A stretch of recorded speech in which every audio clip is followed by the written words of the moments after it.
Tomorrow was supposed to be a day of celebration, a day of joy.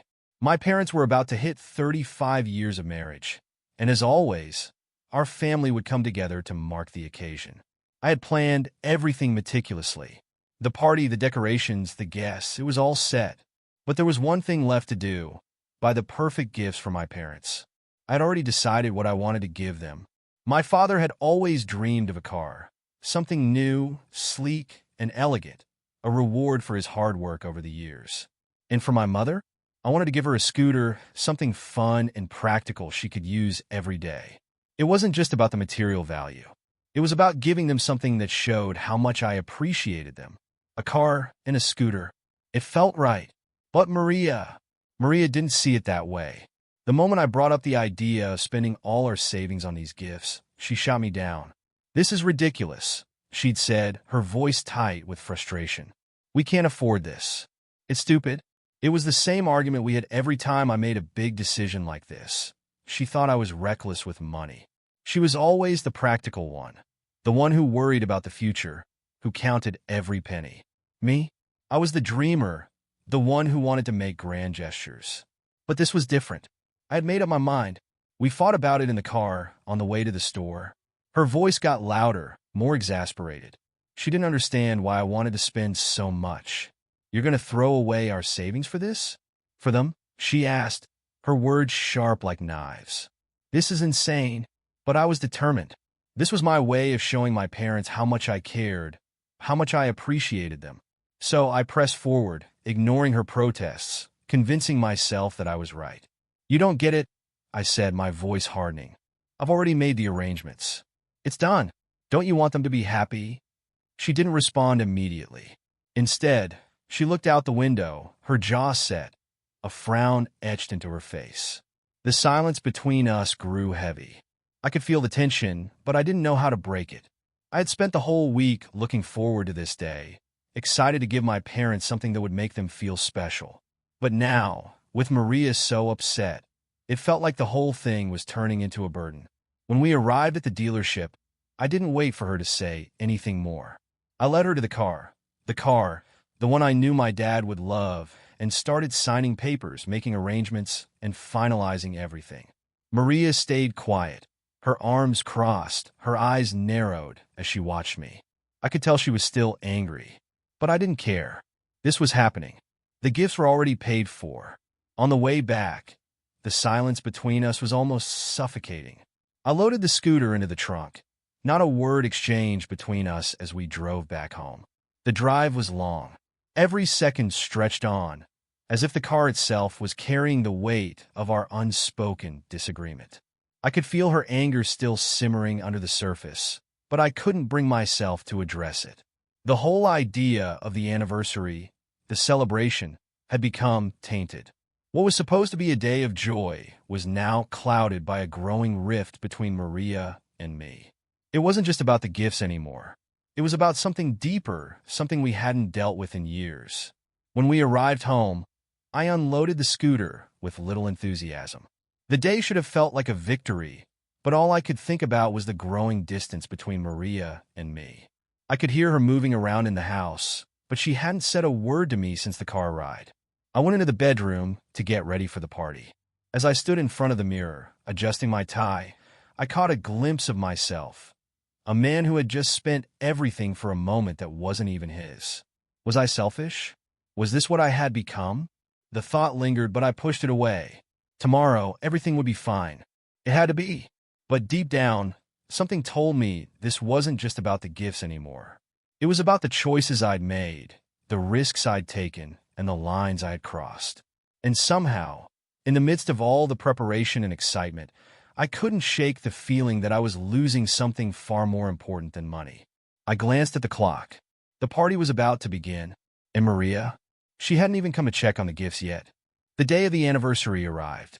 It was bright and sunny, just like any other celebration we'd had in the past. The house was alive with the sound of music, laughter, and clinking glasses. Family members and friends were coming in and out, giving hugs, making small talk, offering compliments. The decorations, balloons, flowers, streamers, hung everywhere, filling the house with a festive atmosphere. but it felt like I was in a different world. I had spent months organizing everything, arranging the gifts, setting up the party, making sure everything went smoothly. But all I could think about now was how distant Maria had become. She was here, physically present, but emotionally, she was 1,000 miles away. We stood together at the front of the house when my parents arrived. My father's eyes lit up as he saw the car, and my mother gasped at the scooter. They were thrilled, genuinely moved. My dad kept shaking my hand, thanking me over and over. I smiled, feeling a sense of accomplishment, but as I glanced at Maria, I saw nothing but cold silence in her eyes. She smiled, but it was the kind of smile that didn't reach her eyes, the kind of smile that told me she was just holding it all in, pretending. I tried to ignore it. I was so focused on my parents, on making this day perfect for them, that I didn't realize how much I was missing what was happening between Maria and me. The party unfolded in a blur. My cousins crowded around the food, my parents basked in the attention, and I tried to soak it all in, but I couldn't shake the feeling that something was off. Every time I looked over at Maria, she was either talking to someone else, her eyes scanning the room, or standing off to the side. She wasn't with me, and I knew, no matter how much I told myself it didn't matter, that it bothered me. Around mid-afternoon, as the party reached its peak, I went outside for a breather. The backyard was peaceful, and the sun felt warm on my face. I was standing there trying to pull myself together when I saw her. Carla. She appeared from the side gate, casually walking over with a bright smile, dressed in a simple yet stylish black dress. Her hair was longer than I remembered, falling softly past her shoulders. She was the kind of woman who could captivate a room with just a smile, and it seemed like nothing had changed since the last time I saw her. I froze. She caught my eye and smiled. "Hey there," she said, her voice light, almost teasing. "It's been ages, hasn't it?" I couldn't help but smile back, the old familiarity washing over me. "Yeah, it's been a while," I replied, trying to keep my tone steady. I knew how it looked. I knew how this was going to look. But in that moment, I didn't care. Seeing Carla again, it stirred something I hadn't felt in years. A rush of excitement, a sense of connection. Something deeper, something I hadn't experienced in a long time. Before I could say anything else, I saw Maria walking towards the backyard. She was scanning the crowd when her eyes fell on me. She took in the sight of Carla standing beside me, then slowly, without saying a word, turned and walked back into the house. A cold shiver ran down my spine. I didn't need to ask. I knew. Maria had seen. I tried to shrug it off, but I couldn't. The entire vibe of the party shifted, at least for me. My thoughts were no longer on my parents or the gifts. I could feel the tension between Maria and me now more than ever. It was like a pressure building in the air, something that was just waiting to explode. I stood with Carla for a few more minutes, talking about old times, but in the back of my mind, I was constantly aware of Maria, constantly aware of the way she'd walked away without saying a word. I couldn't ignore the fact that Carla and I were standing too close, laughing a little too easily. The smile on Carla's face, the one I'd missed so much, seemed to be pulling me in like a magnet. It was so easy to fall back into it, so easy to feel like things hadn't changed. But everything had changed. I excused myself from Carla, telling her I needed to check on Maria. I walked inside, scanning the room. I found Maria in the kitchen, standing with her arms folded across her chest, barely acknowledging anyone. Her eyes met mine, and I felt an immediate chill. "Who is she?" Maria's voice was calm, but the edge was there. The question was simple, but the way she asked it made my stomach turn. I hesitated. "She's just someone I used to know. From college." Maria didn't say anything for a long time. She just stared at me, her face unreadable. "I don't like this," she said finally, her voice barely above a whisper. "I don't like how you're acting. It's different. What's going on with you?" I wanted to defend myself, to tell her that everything was fine, that she was overreacting. But I couldn't. The words caught in my throat. I had no defense. The reality was that everything was different now. "I'm just trying to make this day perfect for my parents," I said, forcing a smile, though I knew it was weak. Maria turned away from me, shaking her head. "Perfect, huh? Sure, because this is what it's all about." I saw the anger flash in her eyes. I saw the hurt. She was done pretending. And in that moment, I realized I had pushed her too far. Maria excused herself quietly and left the kitchen, her steps slow but determined. She didn't look back at me. The rest of the day passed in a blur. I was there physically, but mentally I was miles away. Carla's presence lingered in my thoughts, and every time I looked at Maria, I felt a deeper ache in my chest. Something was shifting, and I didn't know how to stop it. I tried to distract myself, talking to guests, but it wasn't the same. Every time I glanced at Maria, she was distant, cold, like she was watching everything unfold without truly being a part of it. By the time the party began to wind down, I found her outside, standing by the garden, looking at the stars. I walked toward her, unsure of what to say. "Maria," I started, my voice tentative. "Can we talk?" She didn't look at me. "Talk about what?" she said flatly. "About how you've ignored me all day? About how you'd rather spend all our money on your parents than care about me? Or how you've been looking at her like you've never seen anyone else before?" Her words hit me harder than I expected. I opened my mouth to speak, but nothing came out. "I'm done," she said quietly. "I'm done pretending that this is okay." And with that, she walked away from me, leaving me standing there, feeling as the night dragged on, but I barely registered it.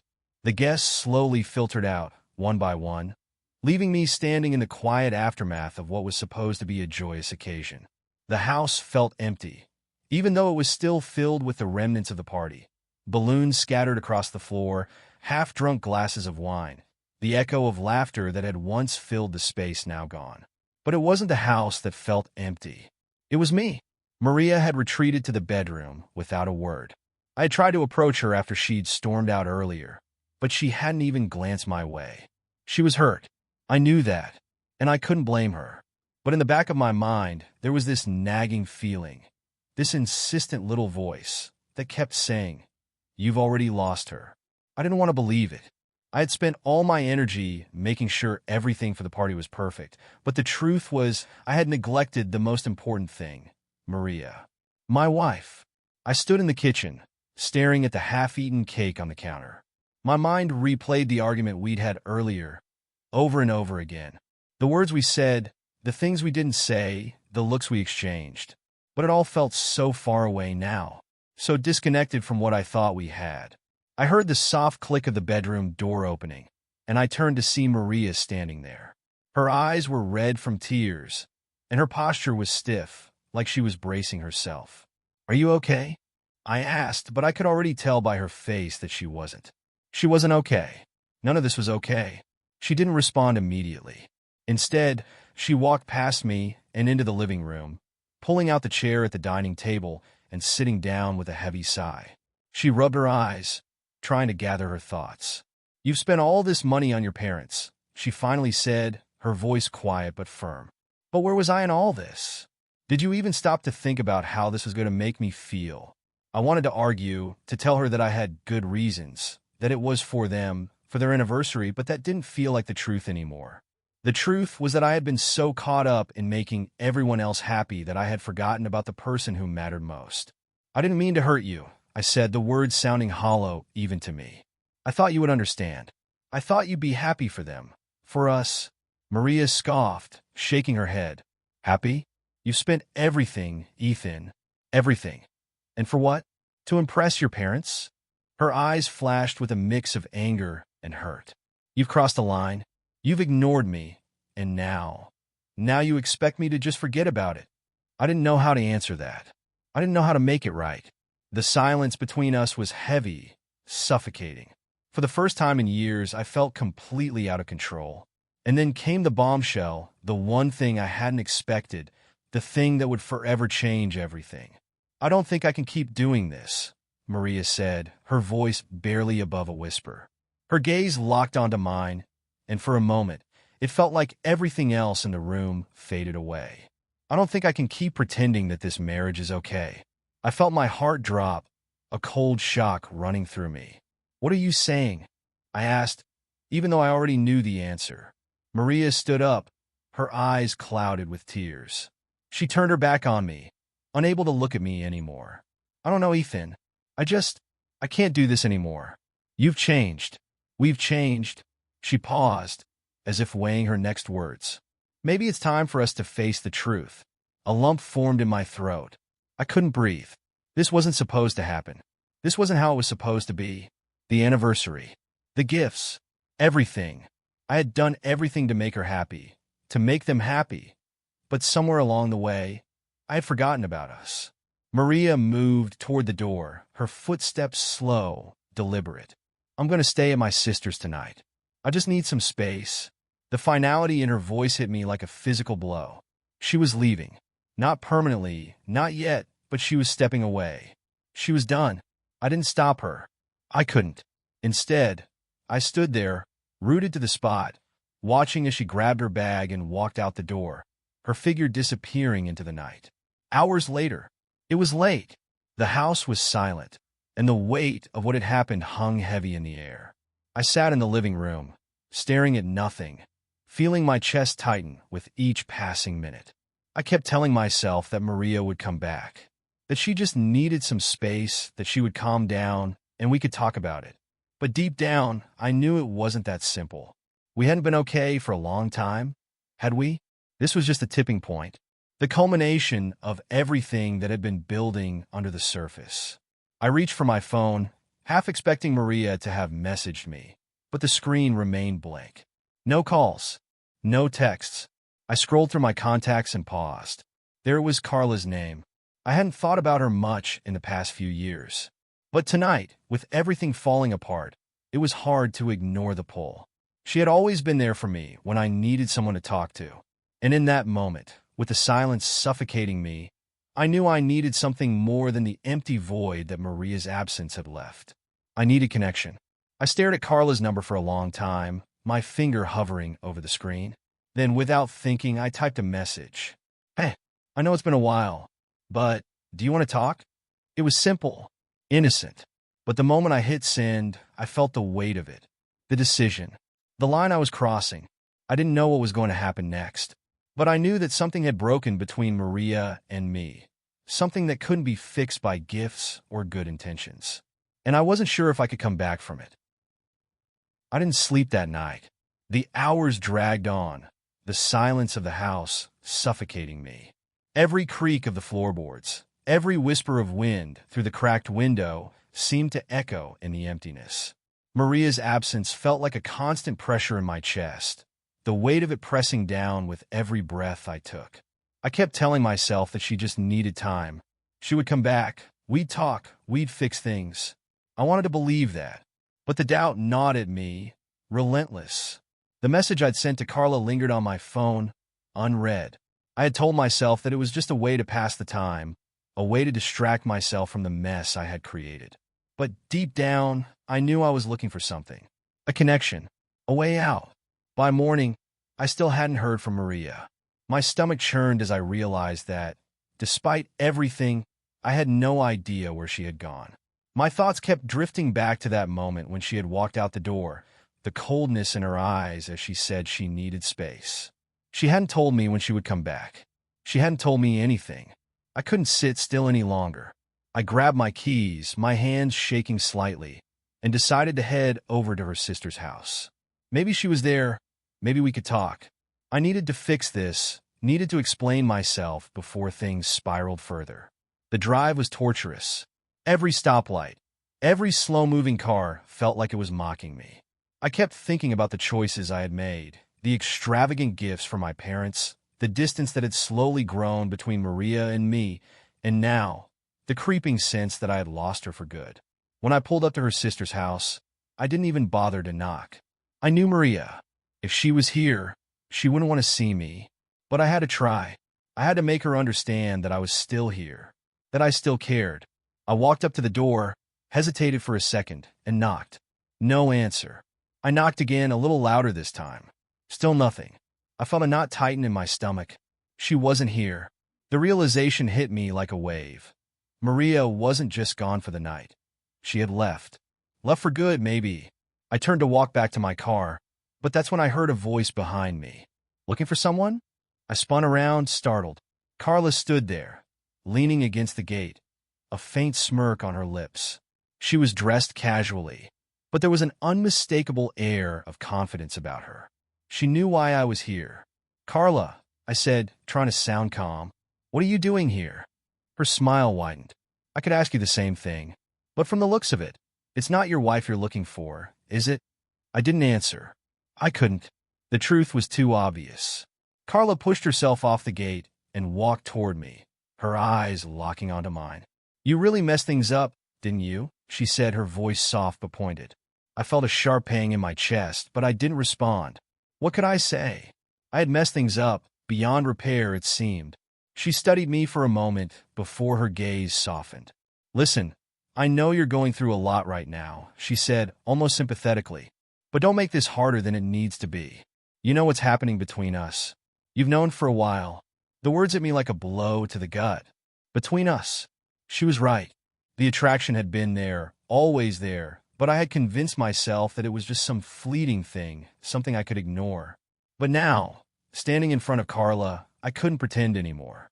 I couldn't lie to myself. Before I could say anything, she stepped closer, her presence overpowering. I know things aren't going well with Maria, she continued, her voice barely above a whisper. But you're not really here for her, are you? I looked at her, and for the first time in a long while, I didn't know what to say. The words were stuck in my throat. There was a part of me that wanted to deny it, that wanted to insist that I was just trying to fix my marriage. But another part of me, the part that had been yearning for connection, for something more, knew that wasn't true. Carla reached out, gently touching my arm. The contact was electric, a spark I couldn't ignore. She was so close now that I could feel the heat radiating from her. Ethan, she said softly, you've been avoiding the truth for too long. You can keep running from it, but it won't change anything. And then, without warning, she kissed me. At first, it was tentative, just a brief brush of lips, testing, hesitant. But the moment it happened, everything else faded away. The guilt, the fear, the uncertainty, they all vanished, replaced by the raw, undeniable pull I felt toward her. Her hand slid up my neck, pulling me closer. I responded without thinking, without hesitation. The kiss deepened, and for a brief moment, it felt like I had found something I had been missing for so long. The connection that had been absent from my marriage, the spark I hadn't felt in years, was suddenly alive and burning. But then, just as quickly as it had started, it ended. Carla pulled away, her eyes searching mine. You know this changes everything, right? She said, her voice low and filled with meaning. I couldn't answer. I didn't know what to say. I was lost, completely lost. Think about it, Ethan, she whispered before turning and walking away, leaving me standing there, numb, in the middle of it. It had been days since I last saw Maria, days since that final, hollow conversation with her sister. It felt like I was walking through a fog, the reality of what was happening slowly sinking in with each passing minute. I was losing her, and every attempt to fix things, to apologize, only seemed to push her further away. I couldn't stop thinking about what Maria's sister had said. You've broken her. The weight of that hung over me like a dark cloud. I had spent so much time blaming my reckless decisions, the gifts, the money, the silence. But now, I had to face the truth. I wasn't the only one who'd made a mistake. I was in the kitchen one evening, absent-mindedly stirring a cup of coffee, when the ping of my phone broke the silence. I glanced at the screen. A message from Maria. We need to talk. I'm coming home tomorrow. Don't try to call me. Just wait. My heart skipped a beat. She was coming back? Was this it? Was she finally ready to talk? I sat down, staring at the message. There was a part of me that hoped everything could go back to how it was before all the tension, before all the fighting. But another part of me, deep down, knew that something had shifted. I had pushed her too far. That night, I waited. I tried to prepare myself for whatever she was going to say. But when the door finally opened the next afternoon, I knew something was different the moment I saw her. Maria didn't walk in like she used to, smiling or chatting about her day. She stepped in silently, her gaze fixed on the floor, as though she couldn't bear to look at me. Maria, I said softly, my voice shaking. You're back. She nodded but didn't respond right away. She placed her bag on the couch and then turned to face me. I could feel the tension radiating off her. She was angry, hurt, and yet I couldn't understand why she hadn't said anything earlier. Why hadn't she told me what was really going on? I've been thinking, she said, her voice steady but cold. Thinking about everything. About us? I swallowed hard, trying to find the right words. I know I messed up, I said. I didn't listen. I made stupid choices, and I want to fix it. I'm sorry for the gifts. I didn't think about how it would make you feel, how it would affect us. Maria finally looked up at me.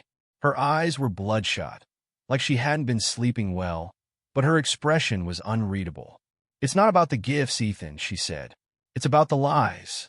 It's about the betrayal. I felt a sharp pang in my chest. Betrayal? I was the one who had been betrayed. I had been the one to pour everything into our marriage, into our future. What was she talking about? What do you mean? I asked, my voice breaking. Maria hesitated for a moment, then said, I know about you and Carla. The world seemed to tilt beneath me. It felt like the ground had suddenly given way, like I was sinking into quicksand. What? I whispered, not understanding. My mind raced. How did she find out? Had someone told her? Had Carla?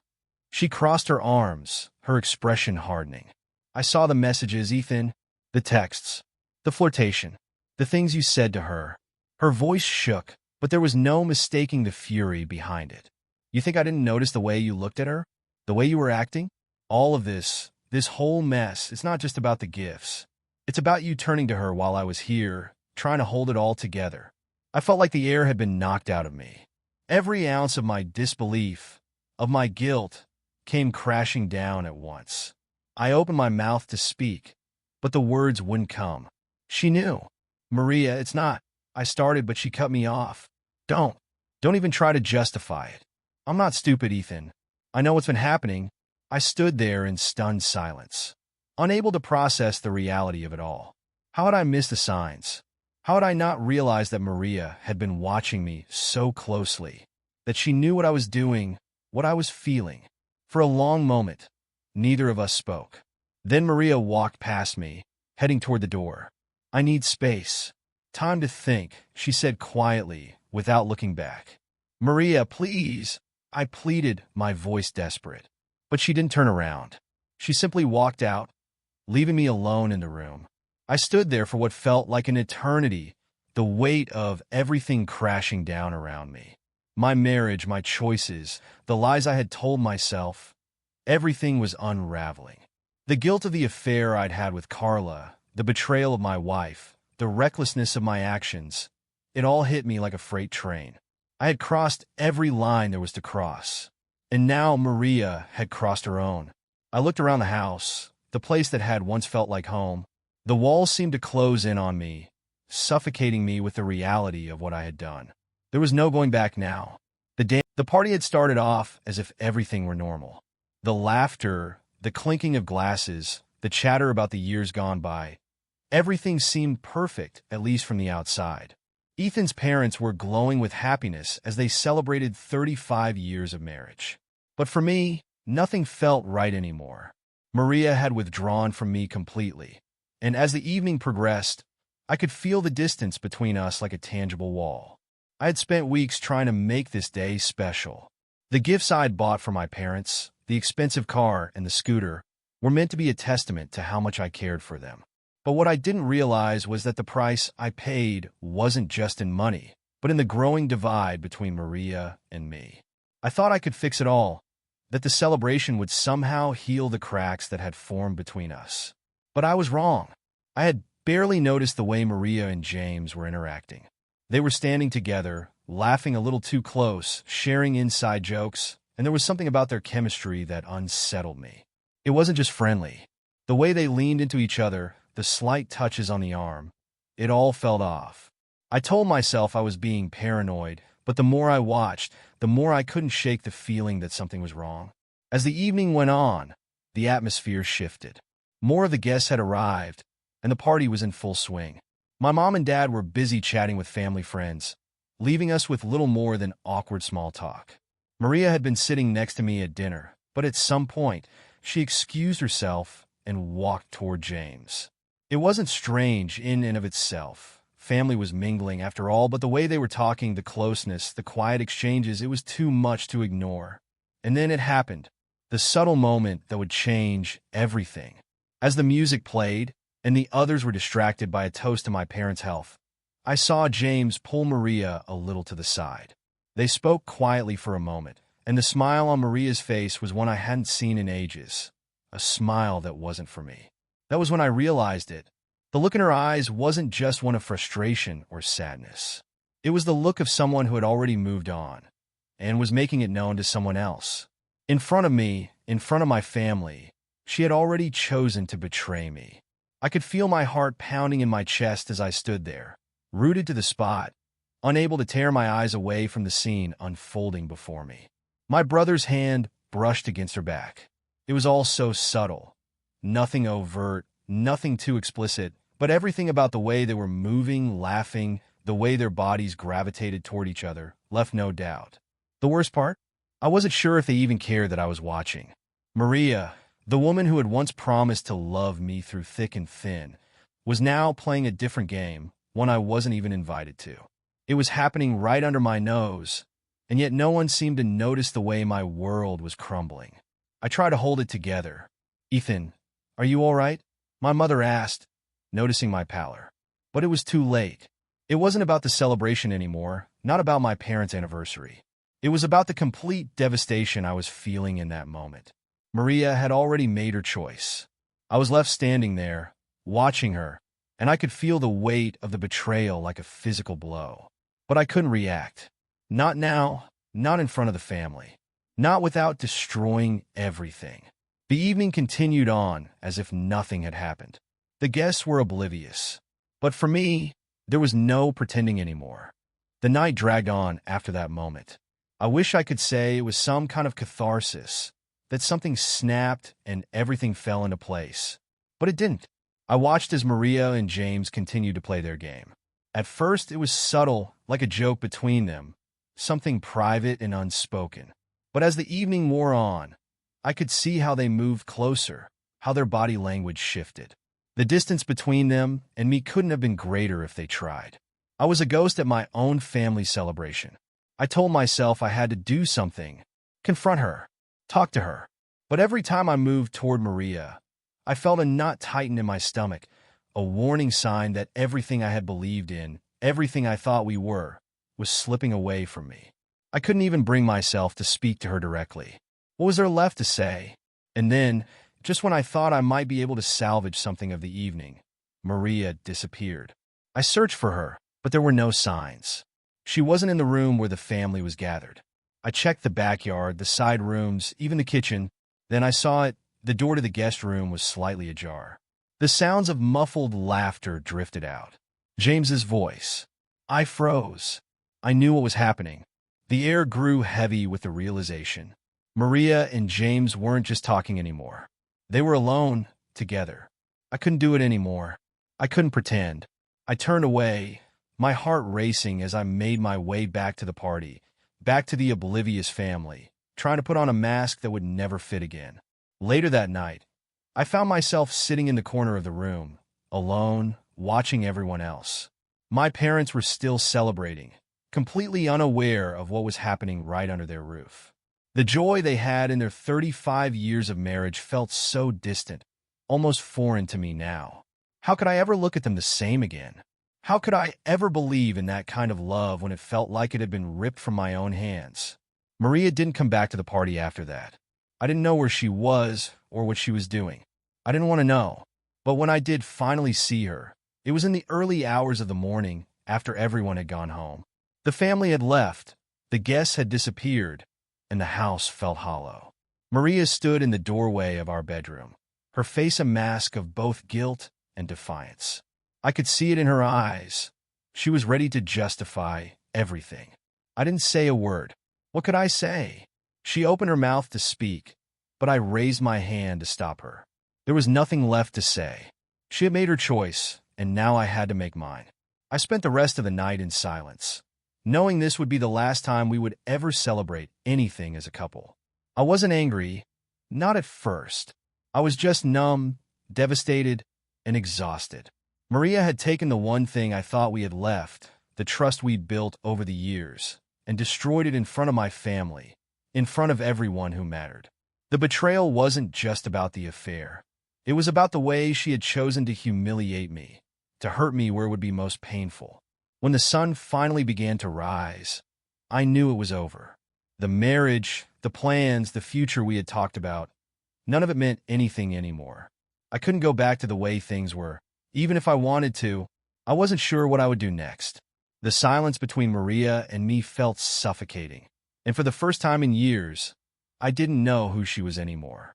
I didn't know who I was. I could hear her moving around the house, but neither of us dared to speak. There was no need to say anything. The truth was clear in every inch of the space between us. The days that followed were filled with a quiet tension. Maria stayed, but we both knew it was just a matter of time before everything fell apart completely. The house, once a place of comfort, now felt cold. I don't remember exactly when it happened, but I knew, deep down, that we were no longer a couple. Not really. The last anniversary gift I'd bought her, the one I thought would fix everything, sat untouched in the corner of the room. The scooter for my mother was in the garage, waiting to be used, but I knew it didn't matter anymore. I had been trying so hard to make things work, to show her that I could be the husband she wanted. But Maria had already made her decision, and now it was my turn to decide what came next. I didn't want revenge. I didn't want to hurt her the way she had hurt me. But I knew I couldn't stay in a marriage built on lies. And no matter how much I wished things could go back to how they were, the truth was they never would. Final thoughts. The anniversary party, the gifts, the celebration, it all meant nothing in the end. The real celebration was the one that happened within Maria as she chose her path, and the one that would follow from me as I chose mine. The next few months would be about rebuilding, not together, but apart. The relationship that had once meant everything to me was now a distant memory, a chapter one could never rewrite. And as I stood there, looking at the empty space between Maria and me, I realized the one truth I couldn't escape. The person I had once loved so deeply